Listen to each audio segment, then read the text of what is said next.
So this is a fantastic exposition.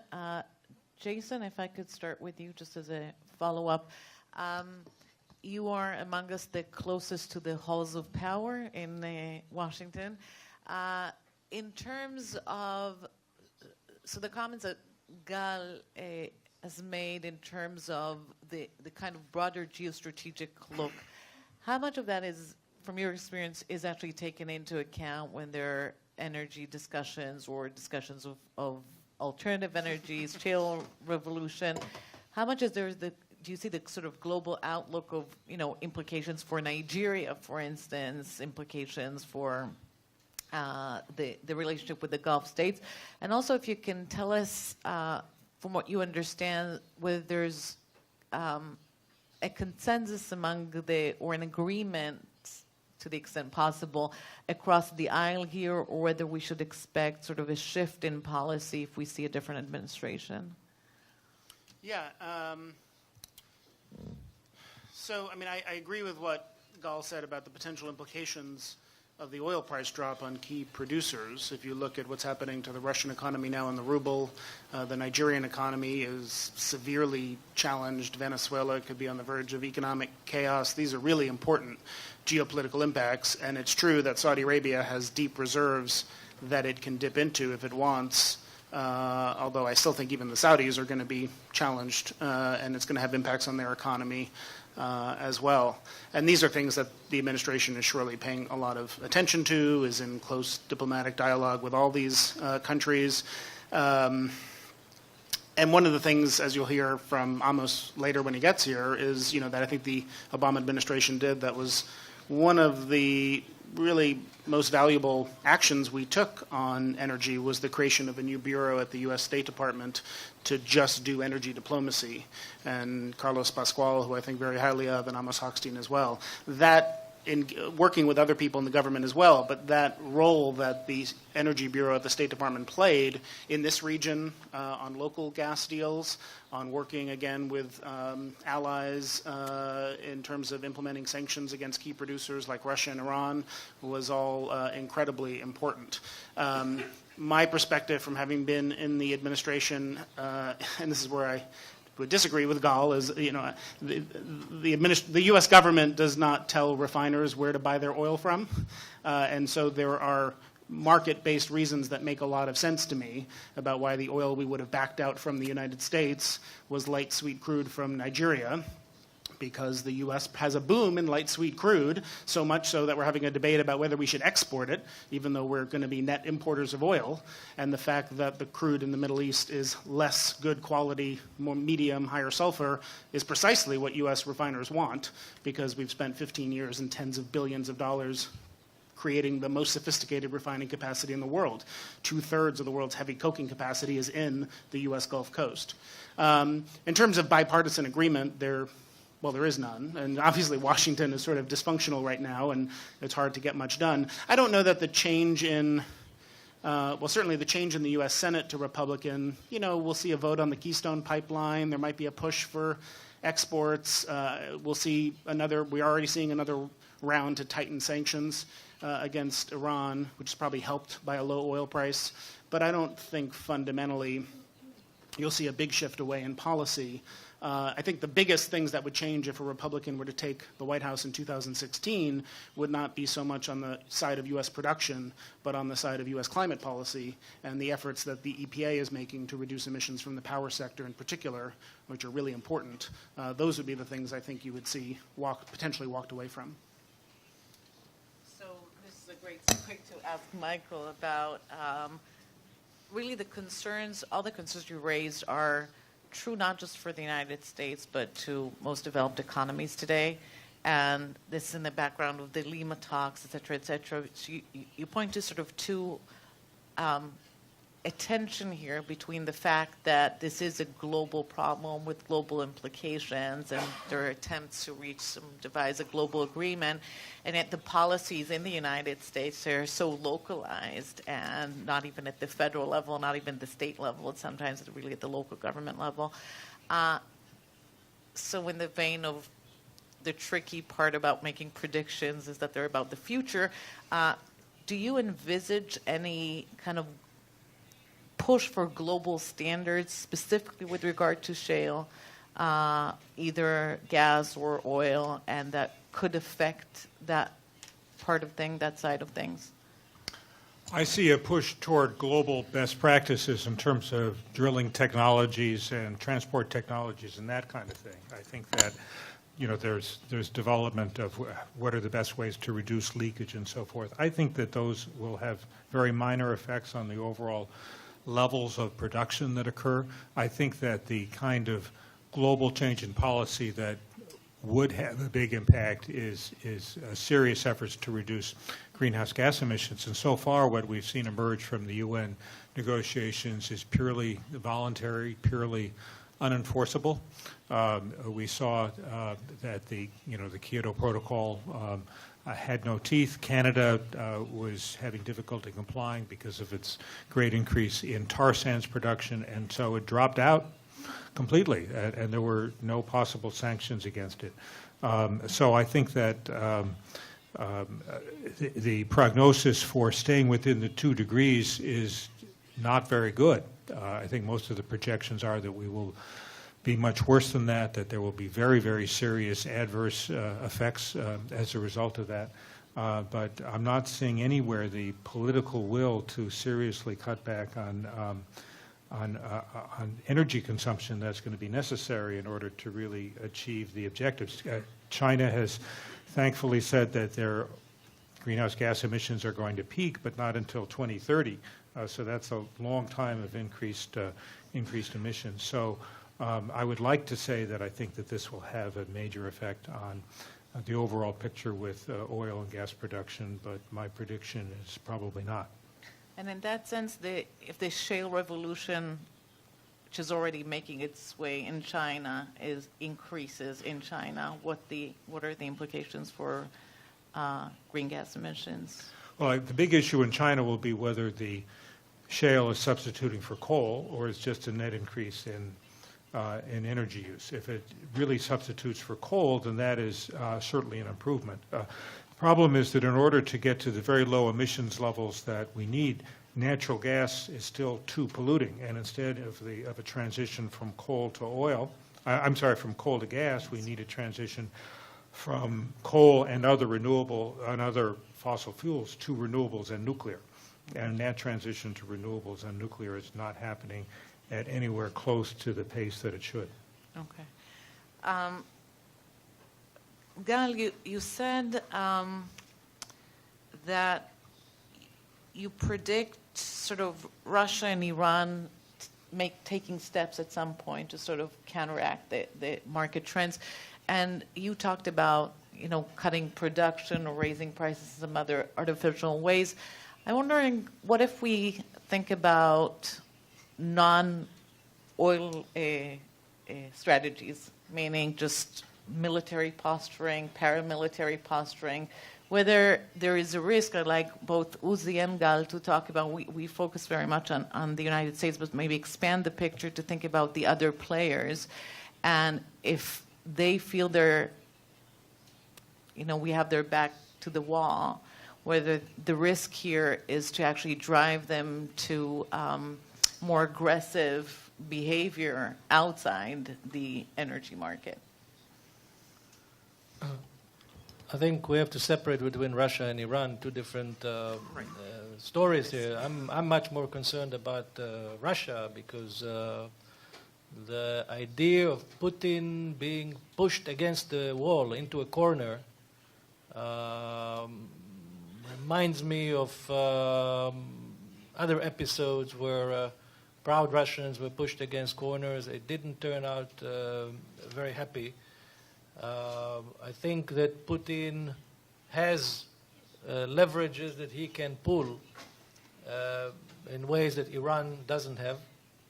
I'm not discounting the Iranian response, but I think that the pace of decline that we see in the Russian economy now is really happening extremely fast, whereas Iran has been in this for a long time, and has a little bit more staying power, I think. But we are at a very dangerous moment with Russia. Russia has abilities to do things to disrupt the stability of this region. Russia has abilities to cause tension, to push the price of oil back to the three-digit levels under certain conditions. Russia is also making very, very serious moves in Asia. If we see today, it's interesting, when President Obama went to China in November to the APEC summit, one day before he landed in Beijing, China signed a major natural gas deal with Russia. I think it's very telling. I think it's very telling that one day before the President of the United States goes to Beijing, Beijing decides to, I spend most of my time in China, so I can tell you, these things don't happen spontaneously. These are people that everything is planned, nothing happens just, it's not a calendar mistake. So the fact that China decides one day before Obama lands in Beijing to sign a gigantic gas deal with Russia is very telling. It's very telling what they think about America. It's very telling where they see Russia in their future. So Russian energy, that is. So I think that Putin has some options both in the East and in the West, but to get the immediate impact, he needs to do something about the price of oil. And the price of oil is much more easily manipulated than the price of gas, because gas is long-term, it's infrastructure, you don't see anything immediate. Oil, you can. So I think that's what we need to pay attention to. That. One thing that you mentioned before about China, shale. There's no shale boom in China. They tried, didn't go. If you look at the new draft of the Chinese 5-year plan, the 13th 5-year plan, and you compare it to the 12th 5-year plan, where they were on shale and where they are now, you see that they really realize that shale comes, American shale is not Chinese shale, and their expectations about this bonanza are much dampened at the moment. So there's no shale boom in China, not yet. Which means there are still big clients in the Middle East. Which means that they will stay with coal, and they will probably burn every lump of coal that they can put their hands on for as long as the eye can see. One of the 4 tenets of the Chinese new 5-year plan, the strategic energy plan, which actually came before the 5-year plan, which is very rare in China. That shows you the degree of urgency. One of the 4th tenets of this plan is to focus on cleaner coal. I wouldn't say clean coal because there's no such thing, but cleaner coal. And I think that's their way of dealing with it. The other one is nuclear power. And I want to make one comment about nuclear power, if you may, because I think what happens today, we are at a very critical moment in the future of nuclear power around the world. Until now, nuclear power, nuclear technology, nuclear engineering, everything to do with nuclear has been based in the West. America, Europe, France. It's been a Western play. But what happens now, that due to a variety of reasons, whether it is Fukushima, whether it is radical environmentalists in Germany and Europe, all kind of reasons, we're not going to get into this, the West is turning its back on nuclear power. In America, it's mostly a result of the fact that we have cheap gas, not so much that we are anti, but there is cheap gas, so no reason to. But the result is that the West is turning its back to nuclear power altogether. On the other side, if you look where the construction, China now is building 27 nuclear reactors. They have about 100 more in the planning phase.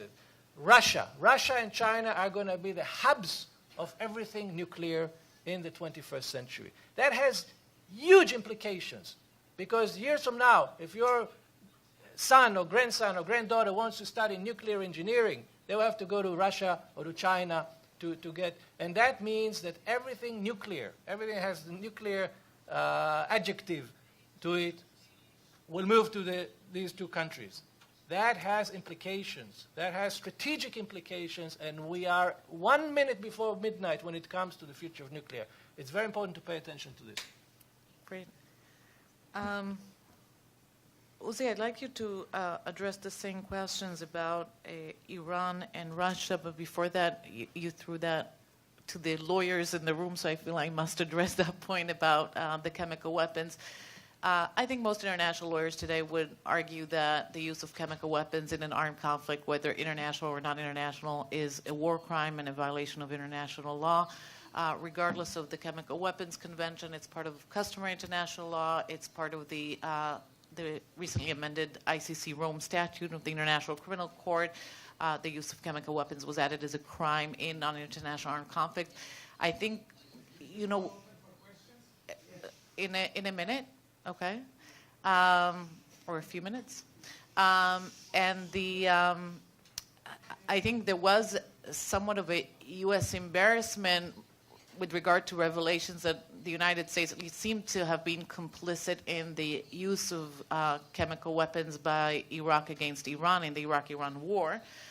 And that was, and they didn't really take a position then, at the very least, and that was part of the, I think, political embarrassment. So if I could ask you to sort of address the questions of the Russian posturing or Iran's posturing as the squeezes tightened on both these countries, whether we should be worried that at some point it's going to backfire or at least explode in different ways.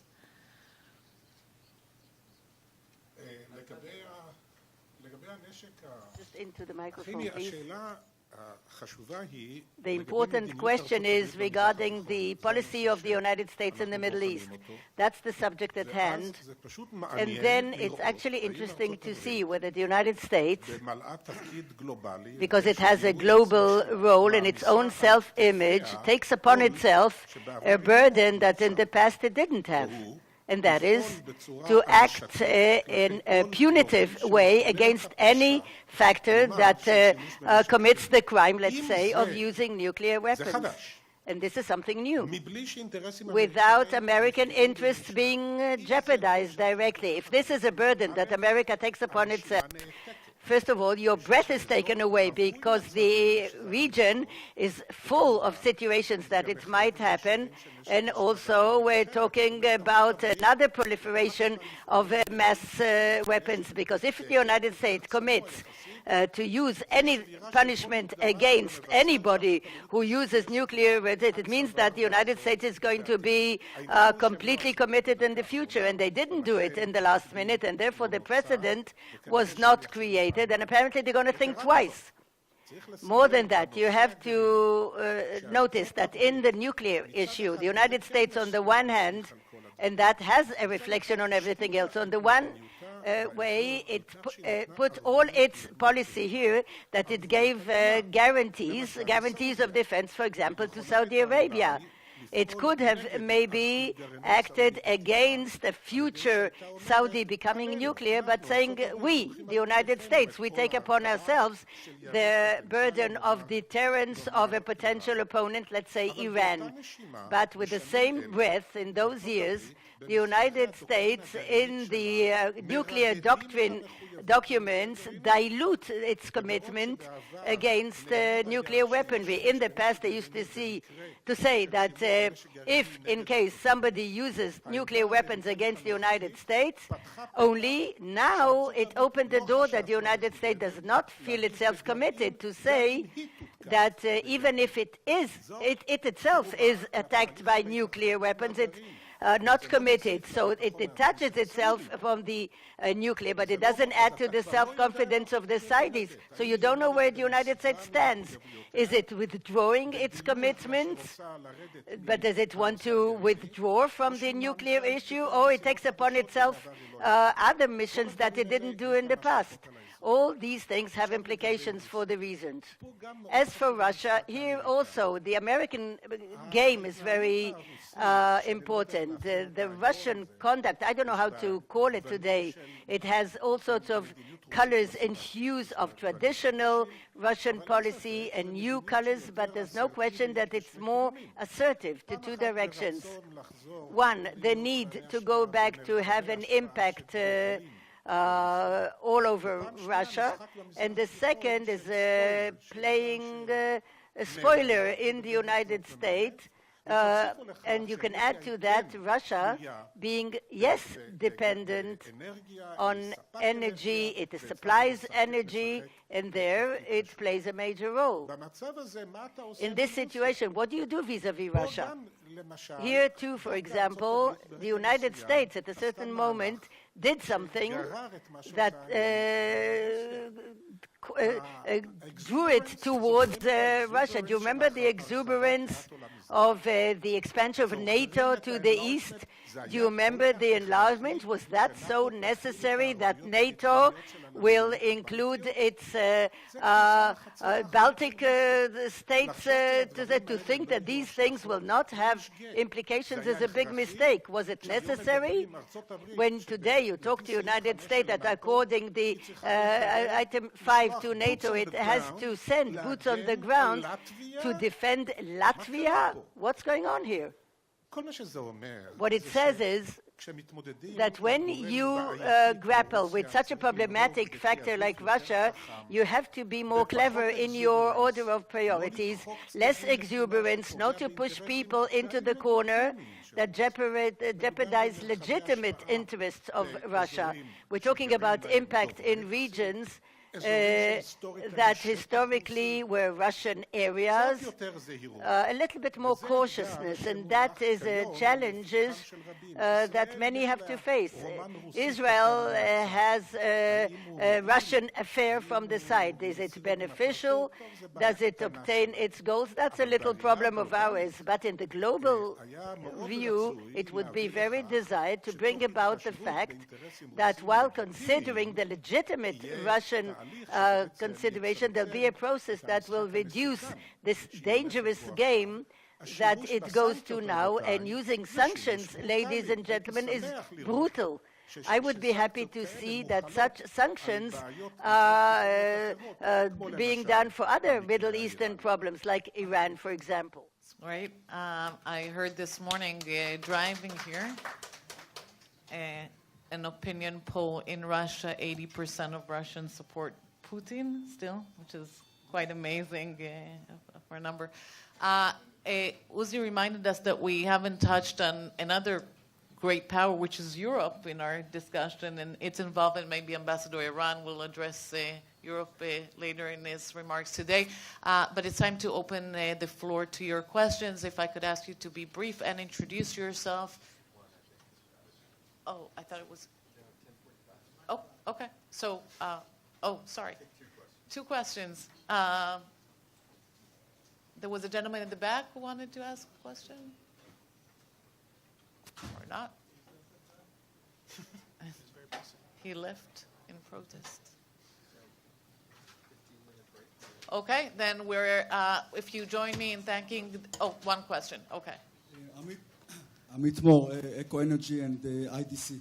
The IEA, International Energy Agency, just published a few days ago its forecast for U.S. and other for energy production, especially oil production forecast for the next 20 years, which shows that the U.S. shale boom is going to maximize at about 2022 and then decline sharply in terms of U.S. oil production. What's your views about, of course, at this stage, this is an estimate which can change later on due to technological changes. How this might affect U.S. motivation to become an independent, energy independent? So I'll comment on that. Obviously, there's a lot of uncertainty about the growth rate of shale, and if you could look at IEA, EIA, all the different private forecasts, you'd see a broad range. If I were to show you the U.S. Energy Information Administration, which has similar numbers to the IEA, each year does a reference case, which is what they think the world will look like, and then they do a high case, and then they do a low case. And if I were to show you for each of the last 5 years, the reference case, the high case, and the low case, and then actually show you U.S. production, it has perfectly tracked the high case. So every year we surprise to the upside. Every year we produce more oil and gas than we think we're going to. That can't continue forever. We can't continue to increase U.S. production 1 million barrels per day per year. So eventually the growth rate will slow. I don't know exactly where it's going to peak. My best guess would be it's higher than the IEA currently thinks it is. But eventually it'll peak and then slow. But still, that means a dramatic increase in U.S. production, a sharp decline in imports. And I don't think anyone really in the policy world in D.C. talks about energy independence. That's sort of a phrase that gets used politically, but we, know that oil is priced in a global market whether we import or not. But, the U.S. is going to import much less whenever we start to see that growth rate decline.